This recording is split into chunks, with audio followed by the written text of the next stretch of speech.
Hey there, welcome back everybody. Man, this hat's all crooked and messed up and all. Anyway, man, it's hot as anything out here. Still a lot of work to do. It's morning time right now-ish. I'm just trying to get as much done early as I can, and then I'll go work inside there. By the way, the shop's coming along, the office is coming along really good. Shop still needs a lot of work, but the office is coming along really good. I just want to talk about my mower. So a lot of y'all know about the whole Aaron's mower thing and all that kind of stuff. Well, that mower is gone. I do appreciate all the comments and feedback and all about the Aaron's. Bottom line, I think whoever either put it together or handled it or something before I got it did the damage to it. I think their customer service was horrible. And I think the shop that I took it to, which was authorized by Aaron's, was horrible. I think they completely took advantage of me and whatever. But you know what? The end of the day is the end of the day, and that's that, and I've learned from it. So if it happens one time, it's a lesson. If it keeps happening over and over again, well, then it's your fault. So that's a lesson. I've learned it, and that's not happening again, I promise. The pulley was really the only thing that was damaged on it, but you have to change the whole spindle with the pulley. And that was like a $30 item. I could have had that done. Hindsight, right? Anyway, moving on from that. So I've had an old Craftsman mower and it stopped working. I fixed it last year. Thought I had it running good. It was doing okay. Brought it out to the farm, used it a couple times, and all of a sudden it stopped working again. Don't know what's wrong. I had changed the solenoid and I had changed the battery. I also gave it a tune-up, gave it a new carburetor, spark plug, oil. And like I said, it worked for a little bit and then that was it. I do need a mower besides the tractor, something smaller I can zip around things. I decided to resurrect the Craftsman mower. I ended up taking it apart, troubleshooting it electrically, found out my solenoid was good. All my switches, they were good. When I was testing the resistance on them, all that was fine. I couldn't find a problem, but it wouldn't start, so I didn't know what's going on. So after I finished troubleshooting it, I put it all back together and it worked. I drove it around, it worked fine, parked it outside. That's the thing, you can't park these things outside or you got to cover them up. But anyway, I parked it outside and he brought friends now. Hi, turkey. And then I went to go check it. When I was coming up to the farm, I was going to go load it in the trailer. I went to go start it, nothing. I'm like, now what? It sat there, nothing happened. I don't know what's going on. So I said, there must be a short in it. Maybe, I don't know. I can't think of anything else. Everything tested good. I wasn't going to go through and test everything again. So I didn't know what's going on with it. At that point, I said, you know, I don't know what's wrong with it. Let me just change out all of the safety switches.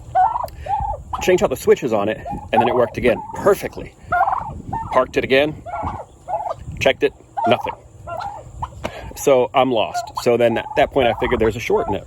So what I did was I just ordered a new wiring harness, you know, instead of trying to troubleshoot the short. But I did check for resistance on all the the main wires, the battery wire to the starter, things like that. But then I thought it had to be some kind of signal wire. When I changed out the safety switches, I also changed out the ignition, you know, so just kind of throwing parts at it, I suppose. But I noticed when I was changing out the sensors that the one here on the pedal over here it sits upside down, and I'll show pictures. But it sits upside down and it was full of mud and water. Now, the first time I was checking all the safety switches, I had to take everything apart, you know, take out the switch to test it, and I noticed it was full of mud and water. So this time when I went to actually change out the switch, it was full of water. So then I started thinking, maybe that's the problem. So as I was going through with the wiring harness, and I took all this part off, just to make it easier to do the wiring harness. So then I changed out the wiring harness and I saw that sensor with water. So I dried that sucker out, put it all back together, and I put silicone around it because the sensor sits upside down and it obviously all the water just goes right into it, you know. I put silicone on it, let it dry, and you know what? It's still working. Now, I guess that was it. I guess the problem was the sensor was getting water in it, and I guess the water was making a connection when there shouldn't be a connection. So that was it. But anyway, everything's changed on it, so it should be working good now. You know, I have run this thing through the ringer before. I've had it. I think it's a 2013, if I remember right, and I've had it for all those years, and I have not treated this thing nice. Luckily, I have never changed a belt. I've really never changed anything on it except for all this stuff I just did right now when it was probably always the switch.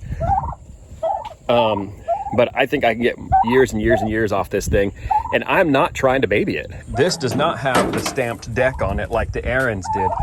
Now, I specifically bought the Ariens because of the stamped, the welded deck. This thing's a thin old piece of metal. But man, come on, look, yeah, there's some dings on it in the front because, like I said, I have run into some stuff with this thing. But it works. It's been working. You know, it's the T1000 42-inch deck with a turkey on top. Now, who got an ornament like that? Right, turkey? Just don't poop on it. So, anyway, this thing's awesome. Turkey! Turkey! Hey. Yeah, they're more pets than anything else. Y'all gotta start making babies or doing something. I don't know.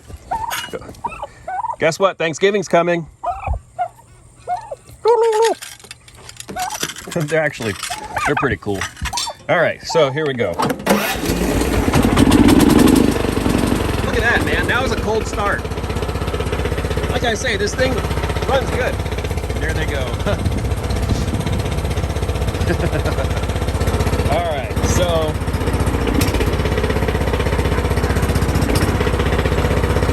now I wish it was a zero turn, but it's not. Now let's get it cutting.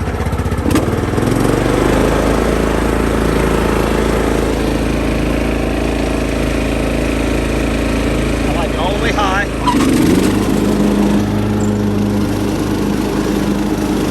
Look, it works fine.